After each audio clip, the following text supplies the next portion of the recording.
Hey folks, welcome back to Jaws on Sports, the best damn show that there ever was. And you got Mike and Zach here, and we are excited to be back with you. It's going to be a great show. It's going to be a great weekend of college football. How's it going, man? It's Christmas in October, man. Best week of the year. Beat Texas. Beat Texas, horns down, always. Yeah, I tell you, this this is one of those weeks that I think my blood pressure starts getting higher on Sunday before, you know, and it Yeah. shouldn't be like that, but it's impossible to avoid. So, but we got all kinds of stuff for Yeah. you tonight. We'll All kinds of stuff. definitely get to Oklahoma and Texas, but we got some other stuff first. Why don't you take it away, man? All right. I'm talking about the U, man.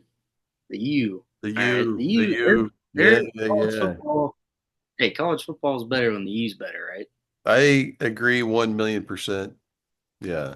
Yeah. Well, college football is better right now. All right. They are so fun to watch, and they go out there and they punch you in the face and they tell you about it too. I love it.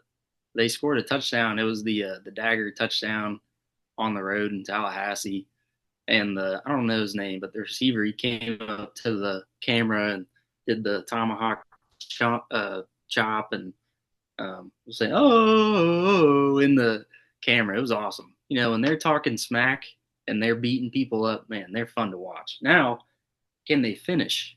All right, because we've seen the story with the U. Can they have a good finish to the season in championship November? I don't know. Their conditioning hasn't made it there the last few years, but we'll see. Yeah, I am real excited about the U. I've been excited about them for a while. Going way back in time, man, they invented the swag before it was a thing, decades before. And you see guys like the playmaker, Hall of Famer, national champion Michael Irvin, um, catch a 2 yard out and just put his arm up in the air like that. I mean, it is those were the days. Um, but I am 100% with you. They got to finish the deal. They have not been very good in November when it counts, and they still got a ways to go. But early season, they have been awesome, been fun to watch.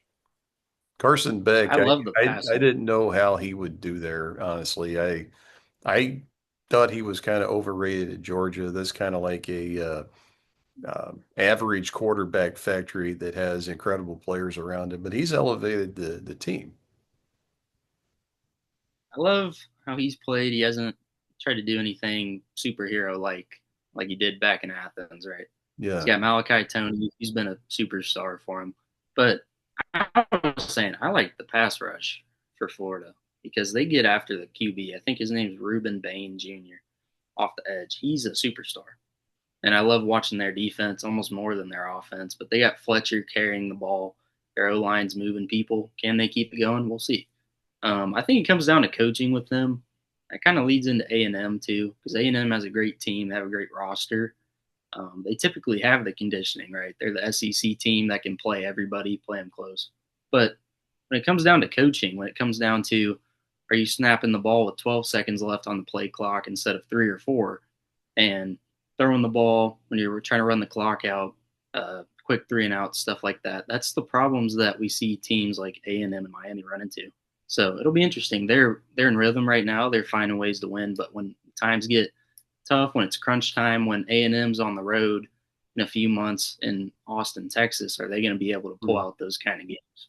Yeah, A&M always has the talent. They've always had tons of resources down there, and they got a hell of a home field advantage at Kyle Field with 100,000 freaking crazy screaming fans. But they put it together a couple times every year and have had some huge wins over the years. But they tend to take a dump when it counts. And they are an annual like 8-4 team, sometimes 7-5, sometimes 9-3.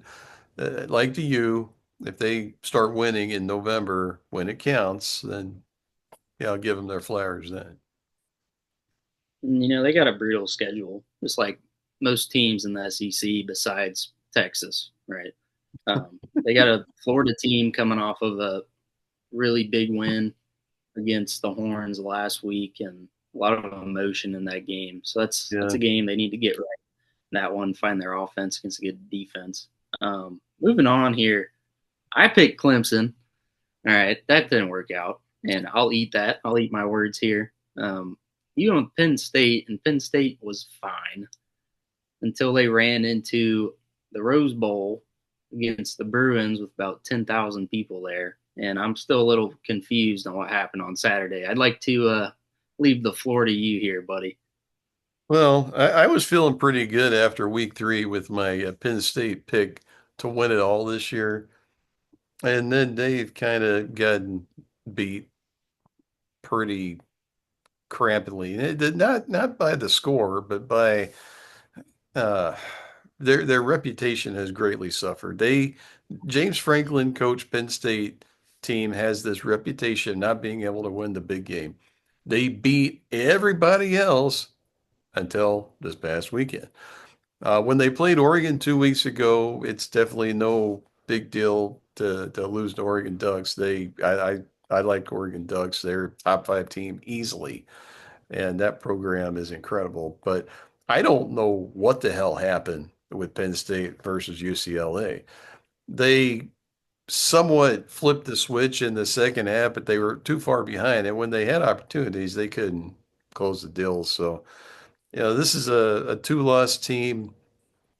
Um, I I don't know. You picked Clemson to win it all. I picked Penn State. I think that we pretty much sucked on that one. I think that Yeah, maybe our fans can vote about it here in real time. They should give us another shot. yeah, I'm riding with my picks, man. Clemson came back with a big time win against UNC on the road. They're going to go to the playoffs. Did you But Penn say State, did you say big time win against yeah, Belichick coached UNC? yeah, yeah, big time win. But Penn Okay, big State over here, big time win. That's fair. All right. they played against a coaching staff that just got there on Monday. All right. And a team that nobody gave any shot. James Franklin's team went in there thinking that they were just better. We're going to run them over. You can't do that, even against those bad teams. I don't feel bad for them. Who I do feel bad for is the Houston Cougars because they got stomped by Texas Tech. And I think it's about time we start taking the Red Raiders seriously, man. They're playing some good football, and it's not just all offense with Baron Morton and all of them. Their defense is pretty strong. They have a good pass rush. Their secondary's been playing well.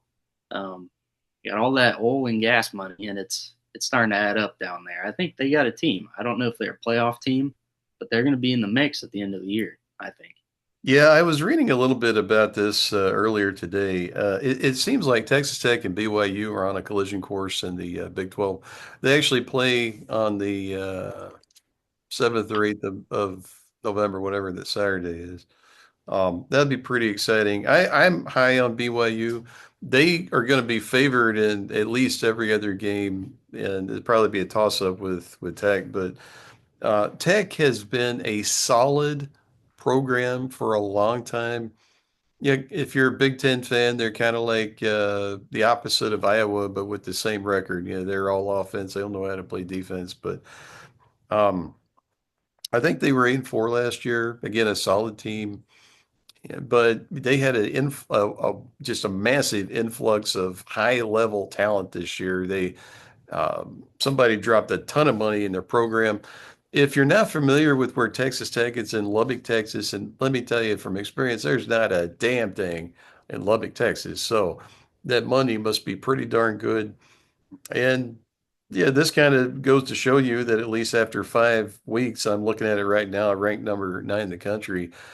You can help buy a program to make it bigger just about overnight.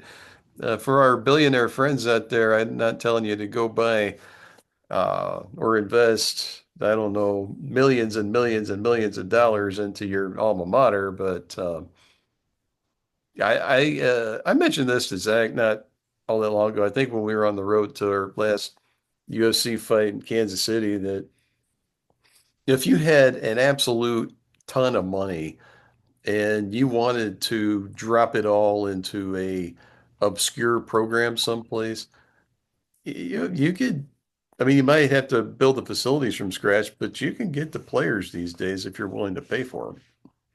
And Texas Tech is Yeah, there right now. yeah. But the last thing I'll say about this, to their credit, they had the dudes, but they're playing well. Well, they got the Texas kids. Yeah. You know, they can play. They can play high school football down there. They brought in some good transfers as well. Um, we roll on to this weekend here, talking about bad transfers. Auburn and Jackson Arnold, who sucks and is awful and sucks and he's terrible. And they got the Dogs, who the Dogs are playing championship football right now, and Alabama beat them, but they responded with a huge win against Kentucky, a team that they have struggled with my whole life. Every time they run into Kentucky, they're scratching and clawing. They need a close penalty call at the end or something like that to win. That didn't happen Saturday. The Dogs rolled. I think that they're going to go in. Jordan Hare. Nick Saban says it's haunted. I think it might be, but I think They got some Georgia's weird going to trees down stomp. there. I'll tell you that. Yeah, they're Creep. going to stomp Auburn bad, and the Dogs are going to be a team we're talking about again after this week, I think. Yeah, yeah, Georgia has a problem with Alabama. That's well documented. I don't know what it is. Georgia is a championship team. I fully believe them to be a, SEC championship contender and obviously a playoff contender. Um, when they are motivated, they come out to play like they did last week. They stomp the crap out of anybody, and I think that this is going to be a tough one for Auburn. What did Oklahoma had 10 sacks on Jackson Arnold? Georgia might have that. That might be bulletin board material for them this week. Um, Yeah, I Auburn will probably make a couple big plays because they have some especially on the wide receiver core. They've got some guys, but that's going to be two touchdowns, 17, maybe 20-point victory for the Dogs, I believe. yeah. I don't think that team that's pissed off that Bama loss. It's not a team you want to play. And there's a couple of those teams right now. Just touching on them quick here. Notre Dame up in northern Indiana. They're not a team you want to play right now. All right, I think Notre Dame runs the table. I don't know if we talked about this, uh, but Notre Dame, man, they found their footing. CJ Carr, the young freshman, man, they're playing ball now. That defense, they're starting to shrink those holes in the zone a little bit more. They're tackling well. They're forcing turnovers. That's a scary team. That's a team we're going to be talking about in December about being in the playoff and winning 2, 3 playoff games. Yeah, I like Notre Dame. When this season started and they lost their first two, um, there was a lot of talk about them.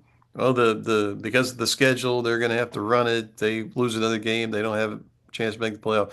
There was far too much on this team, and I thought that it was going to take them a month to get going, honestly, and that's kind of what has happened. They had a weird early bye and that helped them out. Freshman quarterback is great. They're going to be favored in every other game they play. The biggest one they've got left is USC. I think that's in November. Yeah, I don't like USC. Hope Notre Dame beats crap out of them. But when you've got these teams that were in front of them, who were supposed to be spectacular this year, with um, with Texas, with Clemson, with Penn State and anything can happen, but these teams are losing. And look, say what you want, but Notre Dame is kind of like the Dallas Cowboys in that they are a giant brand. They bring tons of eyeballs to the game.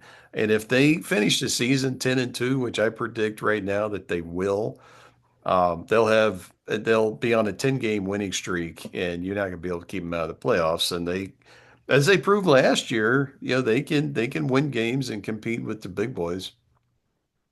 Yeah, absolutely. Um, look out for Notre Dame. All right, they're hard to miss with the Golden Hats, but they're a darn good team. Jadarian Price and Jeremiah Love, that's probably the best backfield in college football right now, and they're fun to watch. There's two more things for this weekend, then we can get into the big game here. So Alabama rolls into Columbia, Missouri. which doesn't seem like too much. Normally, when these two teams get together, Bama kind of just steamrolls them, even when it's a top 25 game. But I think there's something to be said about that Missouri team this year. Bo Prabula transferred from your Penn State Nittany Lions, and he has been a superstar out there. They've been That's the reason playing why good. Penn State sucked this year. That right Yeah, there, the transfer. Yeah. yeah. And they've been playing good defense. They have a good edge rushers, and their O line's been playing well. And Alabama, I think Alabama wins this game, but this is a game you're going to check the score third quarter, and this could be a 6 point type of game. And I expect Bama to pull away because the Jimmies are better than the Joes sometimes. Yeah. But that's a fun game. That's one that you should keep your eye on for sure. Yeah, I don't know what the deal is with Missouri, and I let me kind of expand on that a little bit. They've kind of had the light SEC schedule the past couple of years. I don't pretend to understand how that works, but yeah, they put together some campaigns, man. They were 11-2, 10-3. They've won some games down there that we've watched them play.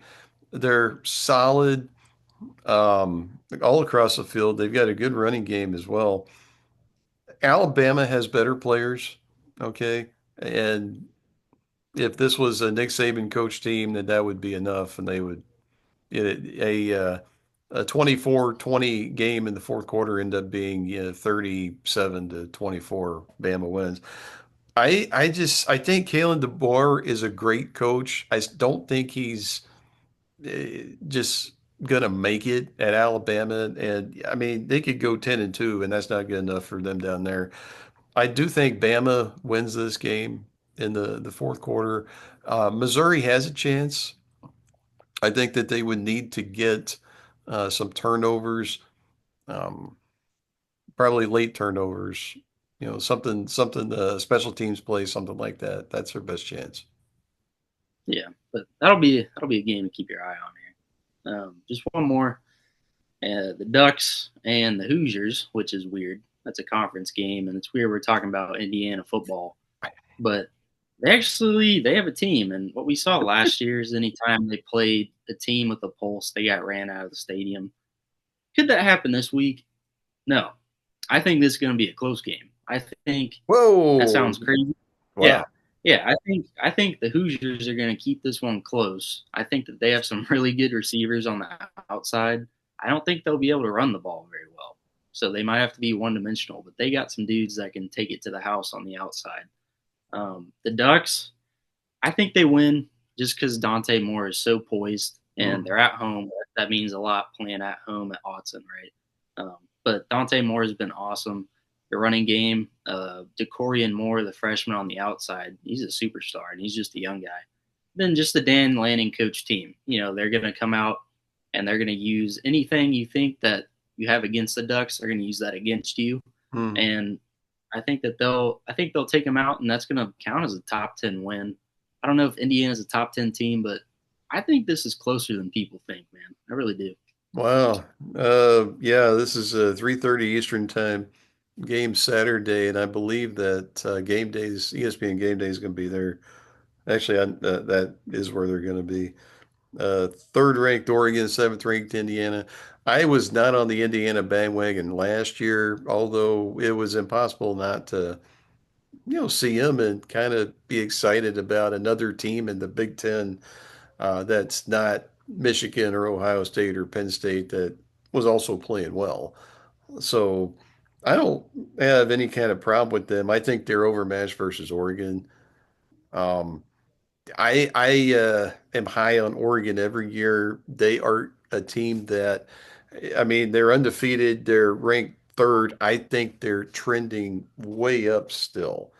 They're gonna a team that's gonna be playing their best ball at the end of the season. That's not always the case for anybody. That right there is a reason I think this game might be a little closer than I would typically pick an Oregon game. If this game was the 1st of November, playing at Austin Stadium in Eugene, Oregon, I think the Ducks would win by 3 touchdowns. I think they still double digit win. Something I think there'll be some points, something in the neighborhood of 37-27, something like that. I like that pick, but keep an eye on that one. We'll be watching the big game here down in Dallas, the Fairgrounds, Cotton Bowl, the Sooners and the Longhorns. And that's the game we'll be watching. Most people will be watching. Who wants to watch a Big Ten game?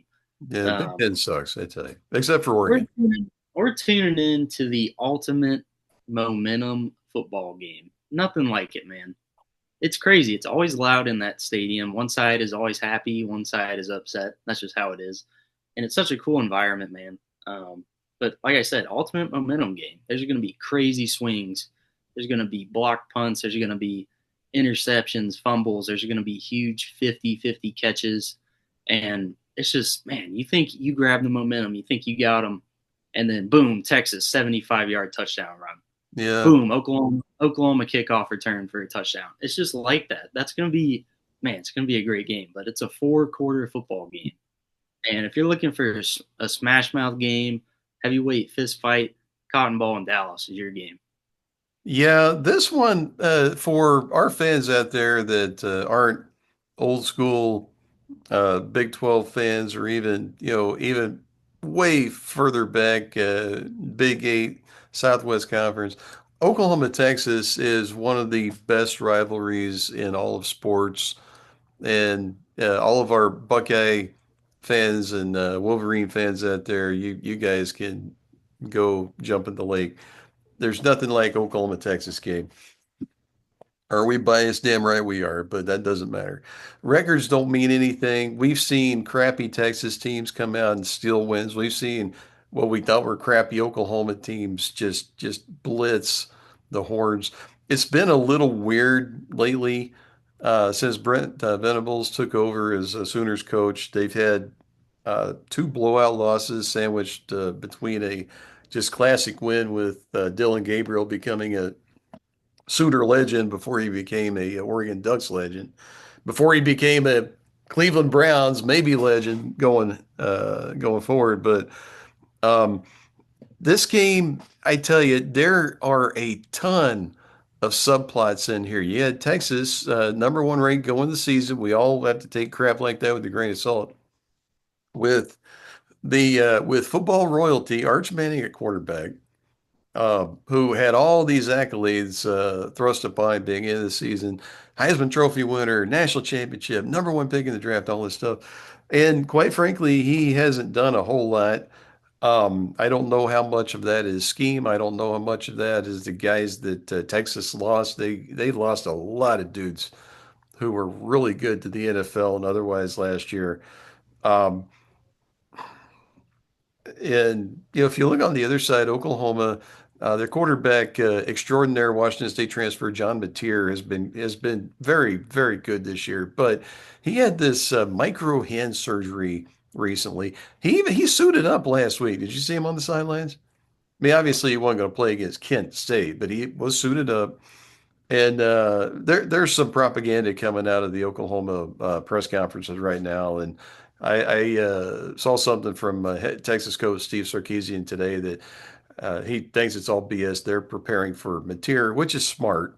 Okay, those guys are smart. They know that, but I don't think we're going to see Mateer. I think we're going to see former four-star Michael Hawkins out there, and we saw him play a few times last year.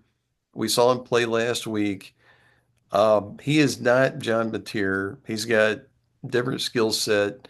It seems like he's a guy that, yeah, if he had 10 more starts in him, he'd probably be pretty decent, maybe. I don't know. I don't know if he's that guy or not, but I think that the quarterback play in this game cancels each other out. It's not going to be that.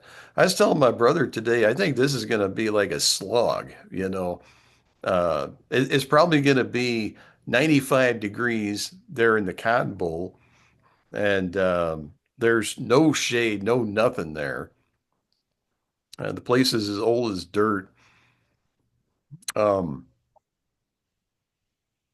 if you are a fan of defense, of just hell, not a whole lot of offense, this is probably your game this week.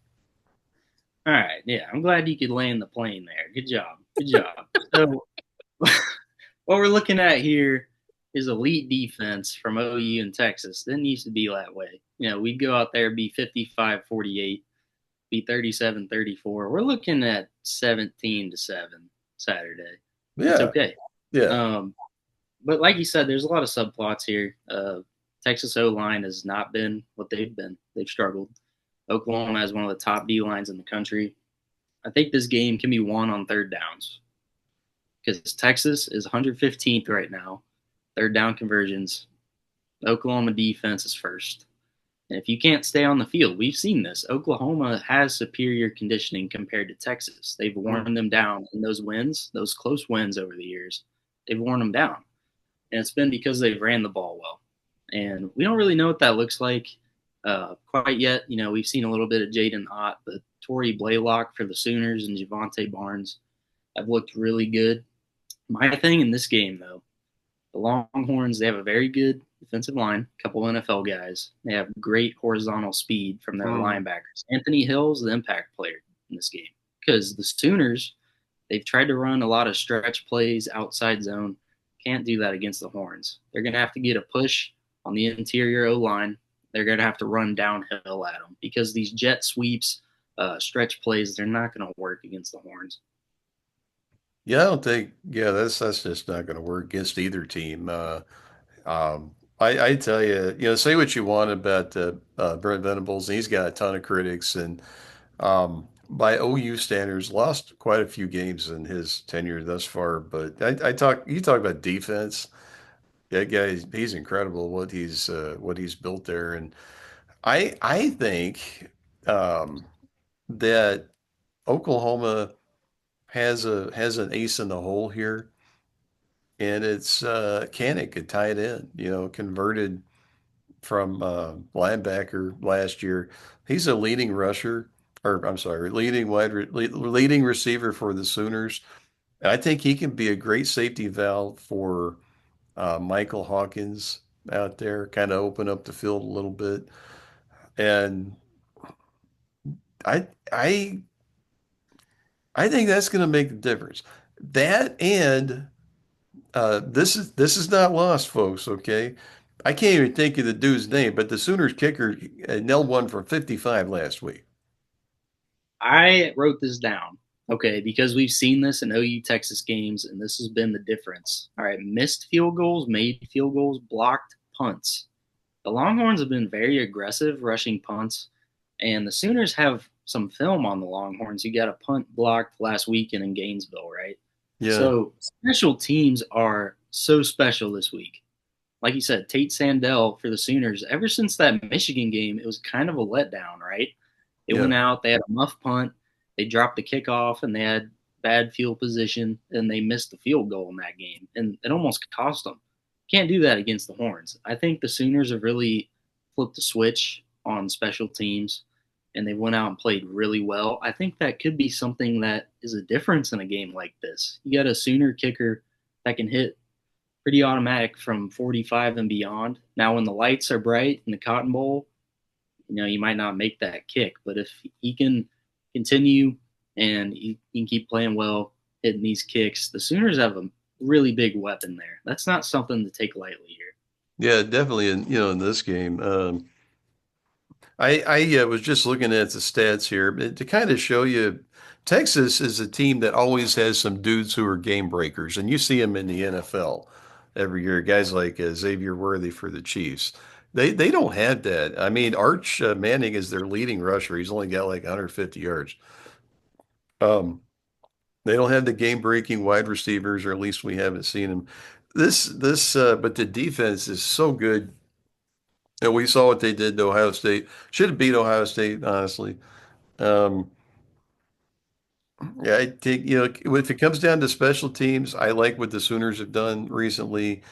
Um, I like, man, I can't believe I'm saying this. I really think that Jared Kanig is going to make a big play out there that, you know, turns a really tight game into like, 17-7. The Sooners close out.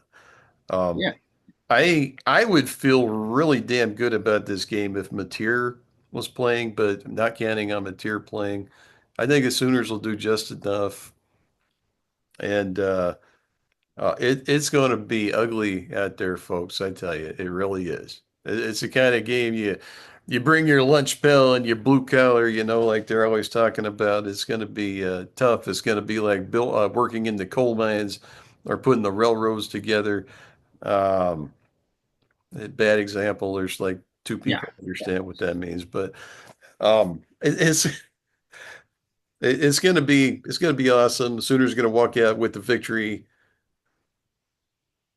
I don't know, man. It's gonna be. It doesn't matter. You throw the records out. You throw out what happened the first 5 games. I do like the Canic talk here. I think that him and Satania for the Sooners offense, they're the impact guys. I think that they'll make those plays. Satania, he has a really terrible play, and then he responds immediately with a fantastic one the next time. So Yeah, anytime he messes up, just know that Satania's coming. And then, like you said, Canic, he just finds a way to get into space. Like Travis Kelsey kind of just runs around and finds the open grass. That's what Canic does. So look out for number 12 and number 5 for the Sooners. yeah. I know that the Kent State game Oklahoma played last week didn't mean a whole lot, but it was interesting to see Ott get some more carries in that game. Maybe they get him out there in space throwing the ball, see what he can do. Blaylock's been very good. Oklahoma's got a ton of running backs that would be starting a lot of other D1 schools, I think. Um, I believe that what's the guy's name? Gibson, the transfer is supposed to be back this week. I Yeah, don't know how much he's going to be able to do with Hawkins as quarterback, but just another weapon out there, stretch the field. Both of us have been very critical of Scantagna, but he's made some big time plays too.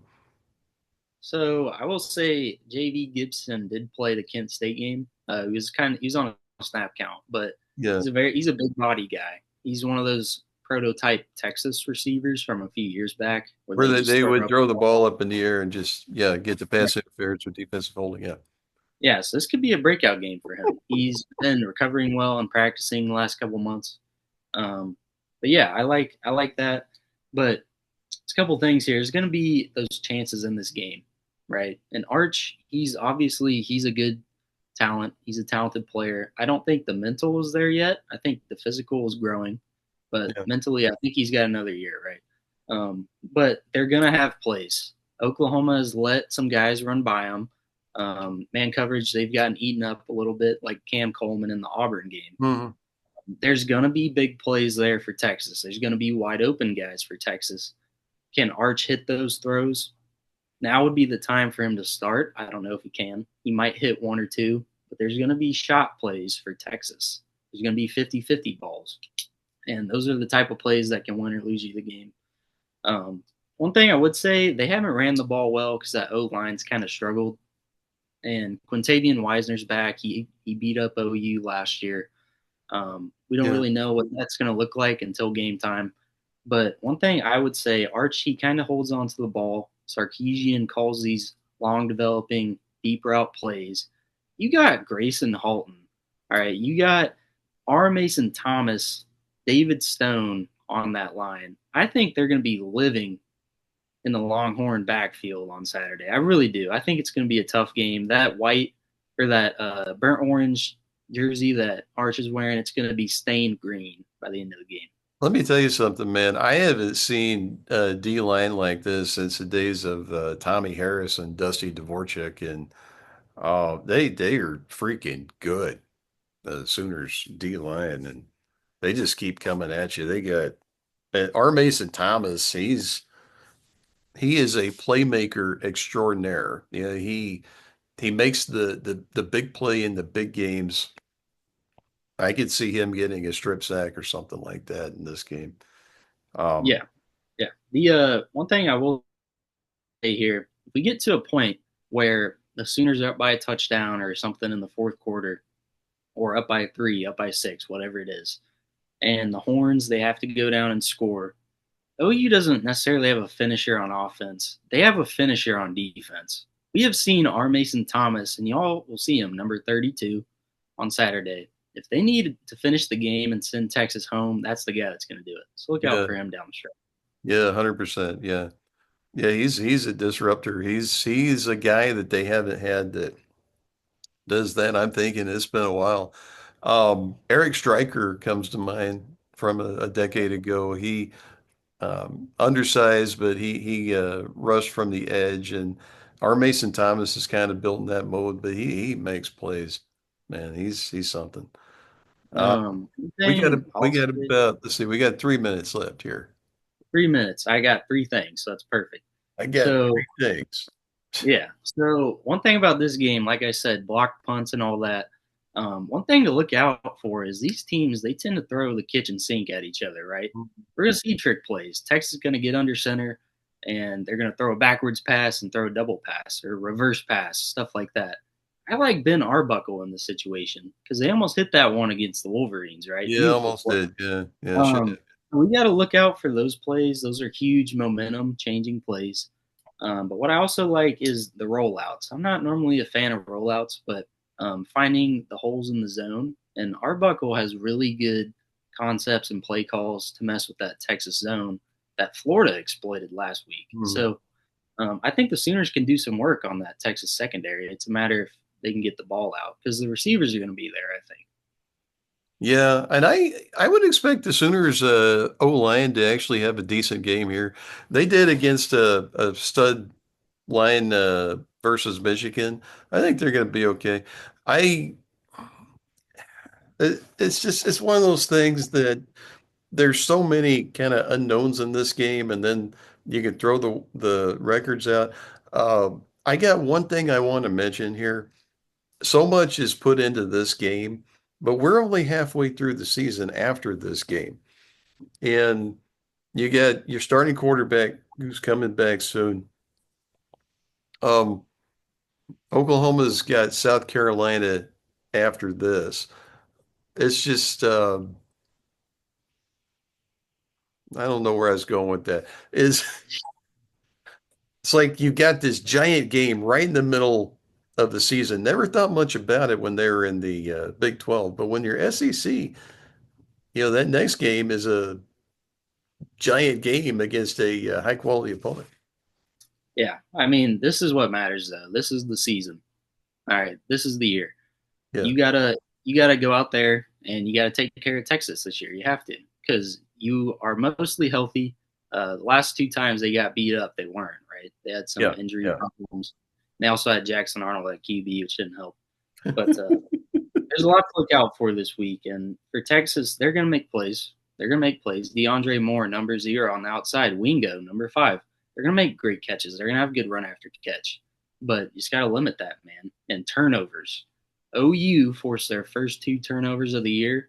I Stud, think this stud. defense that brings a lot of pressure and they get after the QB, they can force Arch into some tough spots, and that can be huge for this game, man. Huge. Well, hey, we got to close it out, folks. Thank you for joining Jaws on Sports tonight. I'm Mike. We got Zach there. The horns are down. Boomer, Sooner, and we will see you Yes, next sir. time. Hey, beat Texas. Texas sucks. Beat Texas. Boom.